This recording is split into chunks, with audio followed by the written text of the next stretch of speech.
औज़ बिल्लाहि मिनश शैतानिर रजीम बिस्मिल्लाहिर रहमानिर रहीम। अस्सलाम वालेकुम प्यारे बच्चों, हम पढ़ रहे हैं क्लास 8 के साइंस का एक चैप्टर जिसका नाम है chemical effects of electric current. तो मैंने आप लोगों को इस लेसन में पढ़ाया था इलेक्ट्रिक करंट के बारे में कि इलेक्ट्रिक करंट किसको कहते हैं और जो गुड कंडक्टर्स ऑफ इलेक्ट्रिसिटी है वो कौन कौन सी चीज़ें हैं और बैड कंडक्टर्स ऑफ इलेक्ट्रिसिटी कौन कौन सी चीज़ें हैं। और हमने ये भी पढ़ा इस लेसन में कि जो लिक्विड है उनमें इलेक्ट्रिक करंट पास होती है कि नहीं, वो कंडक्ट करती है इलेक्ट्रिक करंट। तो हमने इसमें ये पढ़ा था कि जो लिक्विड्स जिनमें साल्ट मौजूद होता है, नमक मौजूद होता है या और कोई मिनरल्स या एसिड्स या बेसिस, उनमें इलेक्ट्रिक करंट पास होती है। लेकिन जो डिस्टिल्ड वाटर होता है, जो हम इवापोरेशन के बाद तैयार करते हैं पानी, उसको कहते हैं डिस्टिल्ड वाटर। तो उसमें कोई भी मिनरल मौजूद नहीं होता है, तो उसमें से ये इलेक्ट्रिक करंट पास नहीं होती है। और हमने पढ़ा था इसमें इफ़ेक्ट्स ऑफ इलेक्ट्रिक करंट, उसमें हमने पढ़ा heating effect of electric current, mechanical effect of electric current और magnetic effect of electric current. तो आज हम पढ़ेंगे इसका chemical effects of electric current क्या है, जो असली इस चैप्टर का नाम भी है। तो एक केमिस्ट था बरतानिया का, ब्रिटिश केमिस्ट था जिसका नाम था विलियम निकलसन। तो उसने 1800 जैसे आज 2020 चल रहा है, इसी तरह सन 1800 में उसने दिखाया कि जब इलेक्ट्रोड्स हो गए, जो दो पॉइंट्स होते हैं जहाँ से इलेक्ट्रिक करंट जो है वो अंदर आती है या बाहर निकलती है, एक साइड से अंदर आती है या दूसरी साइड से, उनको कहते हैं इलेक्ट्रोड्स, जो मैंने कल भी आपको पढ़ाया था। तो जब ये इलेक्ट्रोड्स हम डुबाएंगे पानी में, तो वहाँ पर जो करंट होती है वो पास हो जाती है वाटर के ज़रिए, पूरे पानी में ये फैल जाता है। तो इससे क्या होता है, जब इलेक्ट्रिक करंट इसमें जाती है इस पानी में, तो वहाँ बबल्स निकलती हैं, ऑक्सीजन के गैस के और हाइड्रोजन गैस की बबल्स हो गई। बुलबुले जो आपने देखे होंगे, बुलबुले जब हम आपने कभी देखा होगा, खेला भी होगा इसके साथ। अब एक छोटी सी मिसाल मैं दूंगी। अगर हम हाथों को साबुन लगाएंगे, बहुत झाग चढ़ाएंगे, फिर फूंक मारेंगे हाथों को, तो वहाँ वो गोल गोल से वो गैस जैसे उठते हैं, निकलते हैं, वो बबल्स जिनको कहते हैं बुलबुले। वही बबल्स इस ऑक्सीजन के और हाइड्रोजन गैस के वहाँ पर पैदा हो जाते हैं। और ऑक्सीजन के जो बुलबुले होते हैं वो इस इलेक्ट्रोड के पॉजिटिव साइड में आते हैं। पॉजिटिव पॉइंट जो होता है, इसके दो पॉइंट्स होते हैं, एक साइड होता है पॉजिटिव, दूसरा साइड होता है नेगेटिव। तो जो हाइड्रोजन के बुलबुले होते हैं वो जाते हैं नेगेटिव साइड में, और जो ऑक्सीजन के बुलबुले होते हैं वो पैदा हो जाते हैं पॉजिटिव साइड में।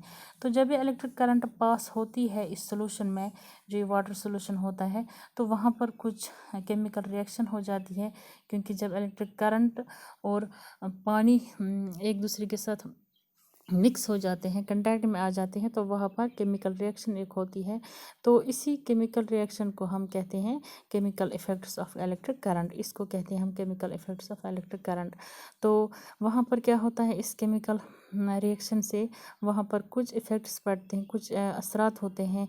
एक तो सबसे पहले यही बबल जो बुलबुले होते हैं गैस के, वो वहाँ बनते हैं इलेक्ट्रोड्स पर, और वहाँ पर जो मेटल होता है उसकी वो मेटल की कुछ थोड़ी सी अमाउंट जमा हो जाती है इलेक्ट्रोड्स पर।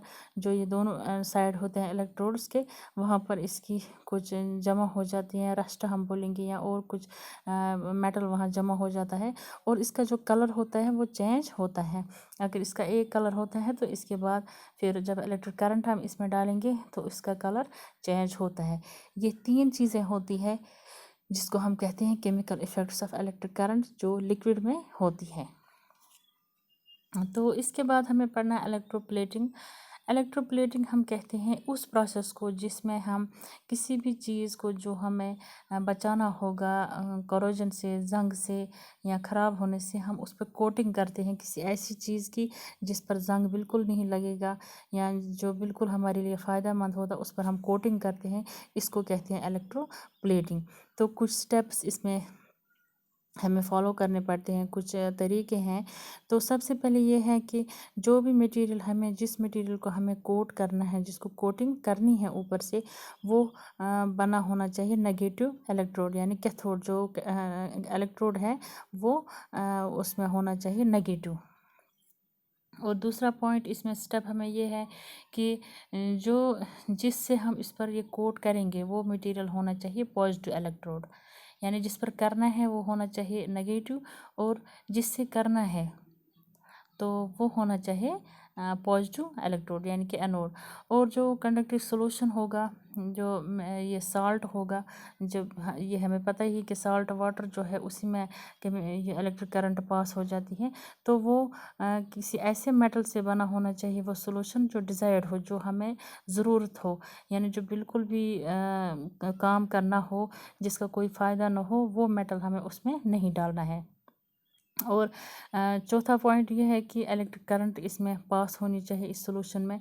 और जो लास्ट पॉइंट है इसमें, लास्ट स्टेप है वो ये कि जो हमें मेटल बनाना है, जो इसमें ये करना है, अप्लाई करना है इस पर, तो वो मतलब सेपरेट हो जाता है इस प्लेट से। जो ये एनोड है, जो पॉजिटिव इलेक्ट्रोड है, उससे सेपरेट होना चाहिए, और वो जमा होना चाहिए कहाँ पे, नेगेटिव इलेक्ट्रोड पे। ये है कुछ स्टेप। जो लास्ट वाला स्टेप इसका यही है कि जो डिजायर्ड मेटल होता है जिससे हमें कोटिंग करनी है, वो ब्रेक डाउन हो जाता है, सेपरेट हो जाते हैं उसके आयोन्स। तो वहाँ से प्लेट से, जिसको हम एनोड कहेंगे, पॉजिटिव, मैंने पहले ही भी बोला कि डिजायर्ड मेटल होना चाहिए पॉजिटिव इलेक्ट्रोड, तो वहाँ पर ये अलग अलग होकर फिर जमा हो जाता है कहाँ पर, नेगेटिव इलेक्ट्रोड पर। तो कुछ फ़ायदे हैं इस इलेक्ट्रोप्लेटिंग के। तो सबसे पहला फ़ायदा जो है, जो हम इमिटेशन ज्वेलरी जो बनाते हैं, जो बिल्कुल सोने जैसे होती है, वो सोना नहीं होता। आजकल आपने देखे होंगे ऐसे नेकलेसेस बाज़ारों में आते हैं, या ऐसे रिंग्स, या ऐसे बैंगल्स आते हैं, कंगन आते हैं, ऐसे वो बिल्कुल लगते हैं वो सोने की है, लेकिन उनको क्या करते हैं, उनकी कोटिंग करते हैं गोल्ड की या सिल्वर की, और वो बिल्कुल इसकी जो सोने की बराबर वो सोने जैसे ही दिखते हैं। और दूसरा फ़ायदा ये है कि हम लेयर ऑफ क्रोमियम लगाते हैं कुछ आर्टिकल्स पर, जिसको उस मेथड को कहते हैं हम क्रोम। कुछ चीज़ों पर हम लेयर ऑफ क्रोमियम लगाते हैं, ये भी एक मेटल ही है। मिसाल के तौर पर जो साइकिल के पार्ट्स कुछ होते हैं, या मोटरसाइकिल के, मोटर बाइक, या सैनिटरी फिटिंग जो हमारे घरों में की जाती है, पानी की फिटिंग, उनमें भी इसी की कोटिंग की जाती है ताकि उनमें जंग नहीं लगता है। या टिन कैनस जो होते हैं, टिन के डब्बे होते हैं, या हम जिसमें तेल लाते हैं, टिन का डब्बा होता है वो, उनके भी जो उस पर भी लगाया जाता है, कोटिंग की जाती है टिन की। इससे वो बने होते हैं आयरन के, लोहे के, और उन पर टिन की जो कोटिंग है वो की जाती है ताकि उन पर जंग ना लगे। और दूसरी जो कोटिंग है वो है जिंक की। उसको जो ये जिंक जो लेयर लगाती हैं, जिंक की जो कोटिंग करते हैं, उस कोटिंग को कहते हैं एनोडाइजिंग। तो एनोडाइजिंग क्या होता है, इससे भी बचते हैं वो चीज़ें जंग लगने से। ये इलेक्ट्रिक पोलो जो होते हैं, हमारे बिजली के पोलो जो हैं, या जो ब्रिजेस में पुलों पर लगाए जाते हैं, बीम्स लगाए जाते हैं, जो लोहे के ब्रिज होते हैं, उनको इलेक्ट्रोप्लेट किया जाता है जिंक से ताकि उनमें जंग ना लगे। और क्रोम प्लेटिंग और एनोडाइजिंग ये हमें सिर्फ करते हैं इसीलिए ताकि ये चीज़ें जंग लगने से बच जाए। लेकिन इससे कुछ प्रॉब्लम्स भी होती हैं इलेक्ट्रोप्लेटिंग से। इलेक्ट्रोप्लेटिंग करने से बहुत से नुकसानदेह केमिकल्स पैदा हो जाते हैं, ऐसे नुकसानदेह केमिकल्स जो कभी ख़त्म नहीं हो सकते, बिल्कुल वो डिस्पोज नहीं हो सकते, ख़त्म नहीं हो सकती हैं, और वही हमारे लिए बहुत बड़ी प्रॉब्लम है। तो अगर इसके कुछ फ़ायदे भी हैं, लेकिन इसके बहुत सारे नुकसान भी हैं।